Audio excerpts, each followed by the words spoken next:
Voilà, il est 8h30 sur Studio Kalita et nous avons le plaisir d'être en ligne avec Michel Gurfinkel. Michel, bonjour. Bonjour. Alors, bien entendu, nous vous avons sollicité pour nous aider à mieux comprendre ce qui s'est passé mardi, donc lors de ces élections du mid-term, les résultats, on va dire des résultats mitigés. Victoire des démocrates à la Chambre des représentants, victoire des républicains au Sénat. Alors, première question plus générale. Comment interprétez-vous ces résultats? C'est une semi-victoire pour Trump, semi-défaite, victoire totale? Qu'est-ce que vous dites? Écoutez, il y a 3 mois à peu près, pendant l'été, on s'attendait à ce que l'on appelait la vague bleue. Vous savez que aux États-Unis, de manière assez curieuse pour le reste du monde, le bleu c'est la couleur des démocrates, donc plutôt de la gauche, et le rouge c'est la couleur des républicains, donc plutôt de la droite. C'est le contraire donc, en Israël. Il faut inverser nos réflexes habituels. Rouge c'est droite et bleu c'est gauche. Donc on parlait d'une vague bleue et on s'attendait à un véritable raz-de-marée démocrate au niveau de la Chambre des représentants, qui est élue en fonction par circonscription, taillée en fonction de la population. Et on pensait que les démocrates pouvaient reprendre la majorité au Sénat. Il y a 100 sénateurs, il y avait une majorité de justesse en faveur des républicains dans le Sénat sortant. On estimait que les démocrates pouvaient emporter quelque chose comme 3 ou 4 sièges de sénateurs et donc détenir la majorité au Sénat. Si Trump avait eu face à lui un congrès uniformément dominé par les démocrates, effectivement, on serait entré dans une situation nouvelle et une situation où Trump aurait été relativement paralysé. Or, les résultats, vous les connaissez. Donc, premièrement, au niveau de la Chambre des représentants, les démocrates ont obtenu une courte majorité, très courte. Ce n'est pas du tout un raz-de-marée. Ils ont réussi à reprendre la majorité. Ils ont gagné moins de 30 sièges, ce qui est relativement peu. Et au niveau du Sénat, c'est la grande surprise. Les républicains non seulement n'ont pas perdu la majorité, mais ils ont en fait renforcé leur majorité. Alors le Sénat n'est pas élu de la même manière que la Chambre. Au Sénat, c'est dans chaque État a droit à 2 sénateurs. Il y a un renouvellement par tiers c'est-à-dire au Sénat, ce n'était pas une élection générale, c'est-à-dire c'est seulement 35 députés qui ont été, 35 sénateurs qui ont été D'abord, élus. Ce n'est pas une élection générale, et deuxièmement, ce n'est pas une élection qui va c'est une élection qui reflète la majorité dans chaque État. Mais tous les États, qu'ils soient très peuplés ou peu peuplés, sont à égalité. Mais il n'en reste pas moins que la grande surprise est que les républicains se maintiennent. Là, il y avait beaucoup d'États cruciaux où on devait renouveler des postes de sénateurs, et on pensait que les démocrates allaient avoir une chance sérieuse d'emporter un certain nombre de sièges de sénateurs. Or, non seulement les démocrates n'ont pas réussi à le faire, mais les républicains ont marqué plusieurs points. Ils ont maintenant une majorité plus forte qu'ils n'avaient au Sénat. Or, le Sénat aux États-Unis, vous savez, c'est très très important. D'abord, disons qu'en politique générale, il a autant de pouvoir que la Chambre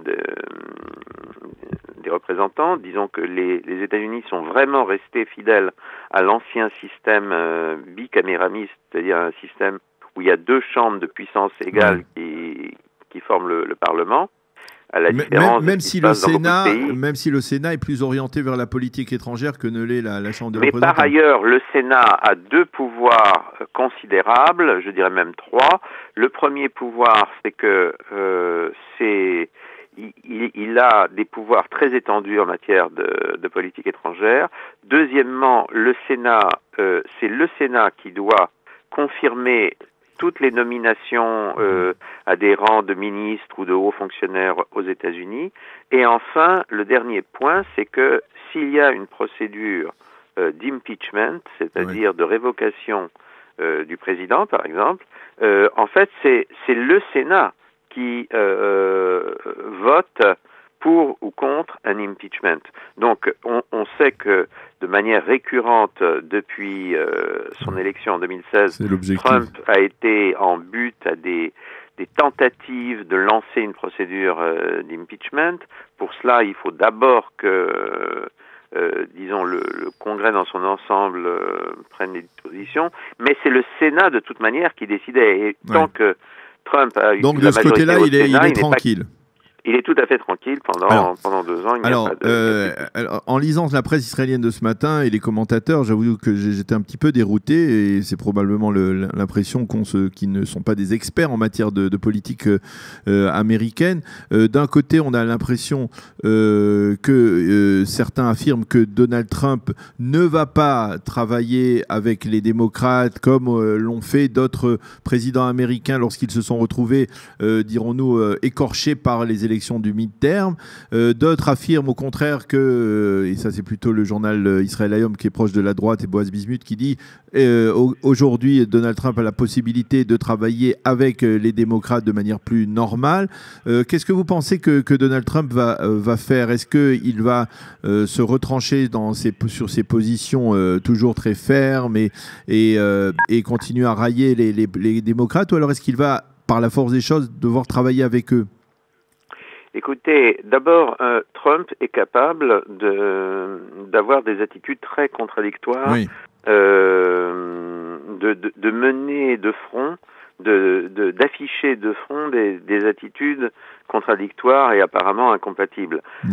Et dans le cas qui nous occupe en ce moment, il y a eu une petite phrase de Trump. Il a dit « nous allons travailler ensemble ».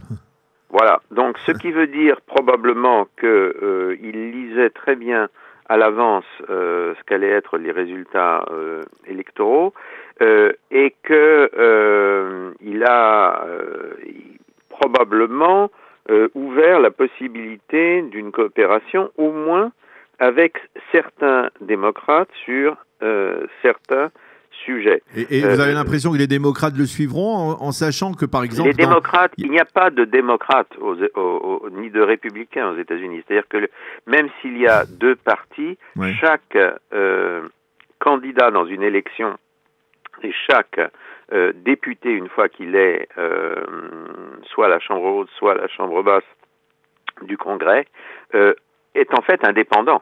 Les consignes de vote par groupe parlementaire que nous connaissons, soit en France, soit en Israël, n'existent pas aux États-Unis. C'est-à-dire que vous pouvez très bien avoir été élu sous l'étiquette démocrate et en fait soutenir un président républicain sur un certain nombre de sujets. Donc, dans ce contexte-là, on peut très bien imaginer que sur un certain nombre de plans, et des plans relativement importants, il puisse y avoir une majorité de travail incluant certains démocrates.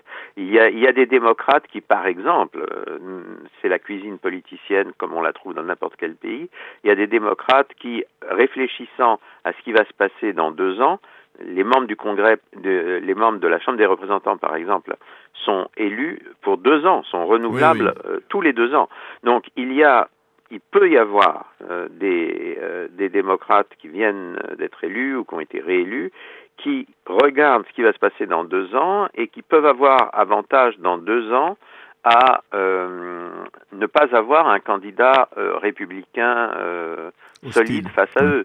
Ils peuvent négocier cela avec Trump enfin, ce sont des choses qui font partie de la politique politicienne. Alors une question concernant l'arrivée des démocrates, de certains représentants à la Chambre des représentants.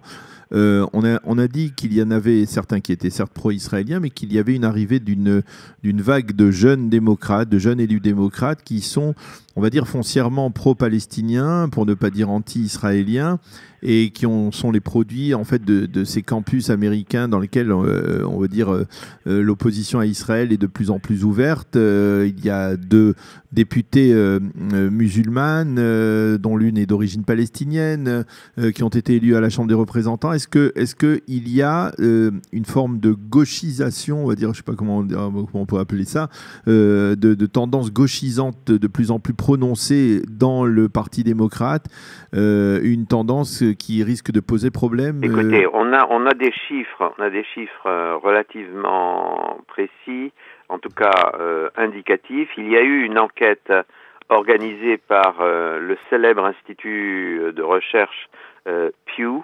P-E-W. Oui.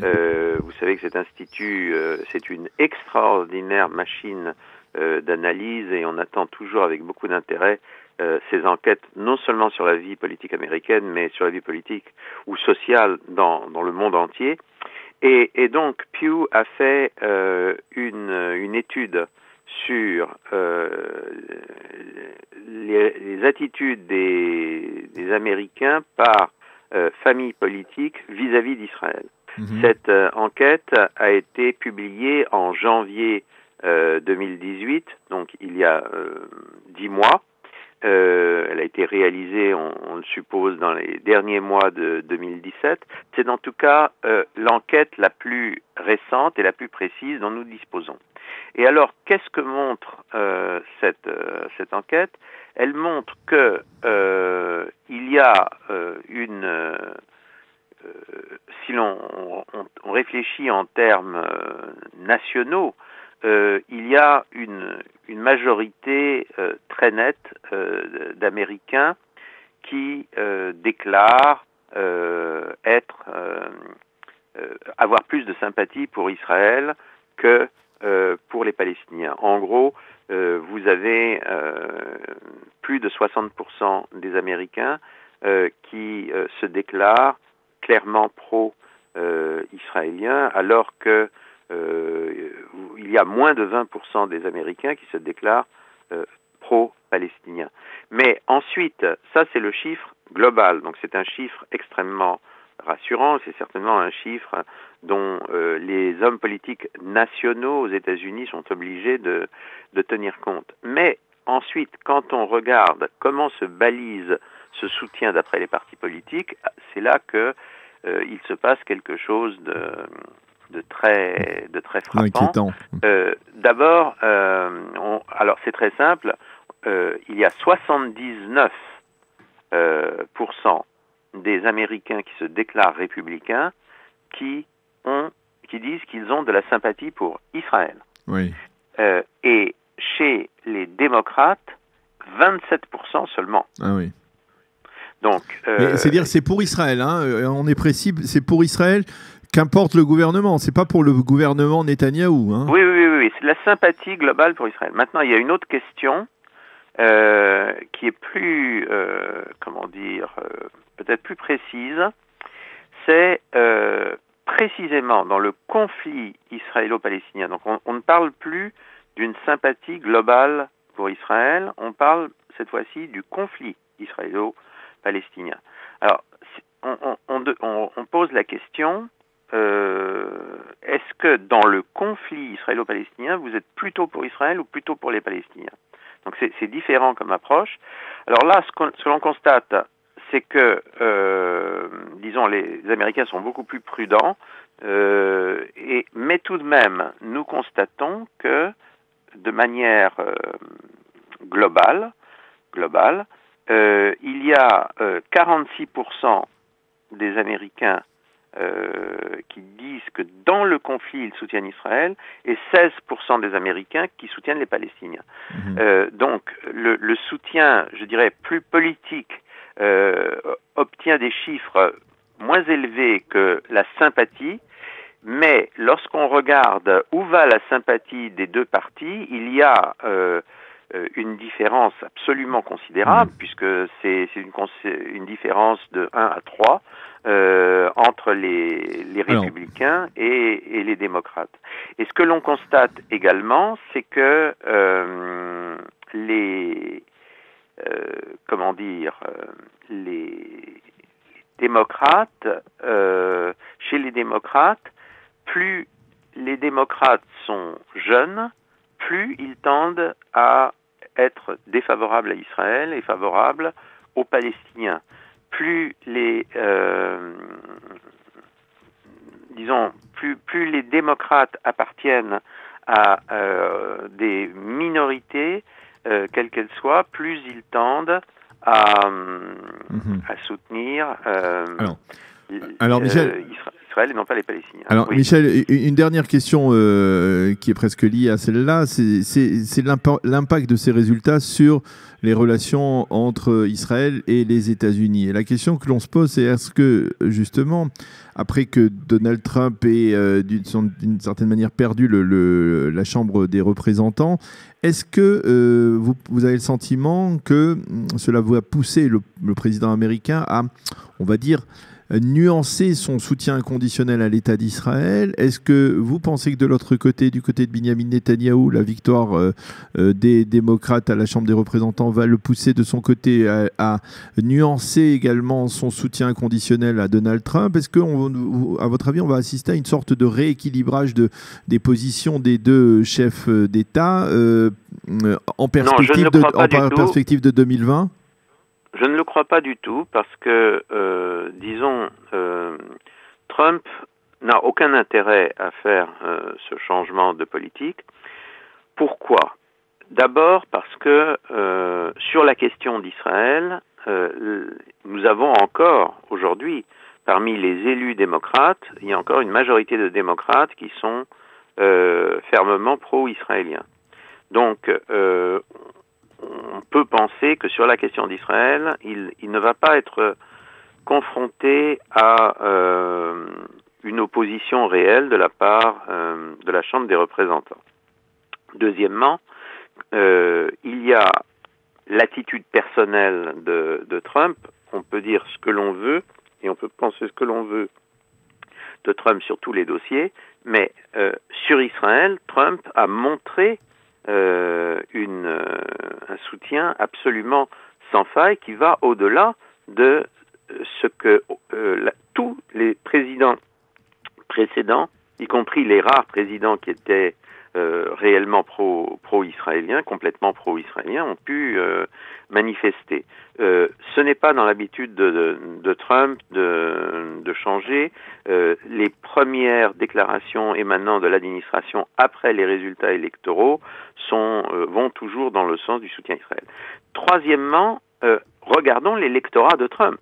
Dans l'électorat de Trump, c'est probablement l'élément le plus puissant dans l'électorat de Trump et dans l'électorat républicain, c'est le courant évangélique. Ce sont les évangéliques et les évangéliques, quelle que soit leur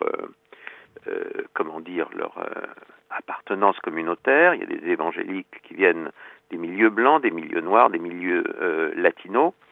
Ce qui est très intéressant, c'est que les évangéliques blancs, c'est le milieu qui est de loin le plus inconditionnellement favorable à Israël, puisque vous avez 78% bien plus que les juifs démocrates, on va dire. Non, mais c'est quand même très intéressant quand on regarde les résultats. Ils sont extrêmement frappants. Et ça, c'est la base électorale de Trump. Donc, vous savez, si Trump, regardez, il y a les 2/3 du judaïsme américain, sinon les 3/4. Quand je dis le judaïsme américain, c'est vraiment au sens large, mais les 3/4 des gens qui se déclarent juifs aux États-Unis ont voté systématiquement, se sont systématiquement déclarés contre Trump, quelle que soit son attitude sur Israël. Donc, Trump aurait pu avoir l'attitude que l'on prête à George Bush le père, qui était de dire, en gros, ce n'est pas George Bush qui avait dit ça, mais l'un de ses conseillers. Qu'est-ce que vous venez, vous les Juifs, qu'est-ce que vous venez nous embêter sur Israël? De toute manière, vous ne votez pas pour nous. Voilà.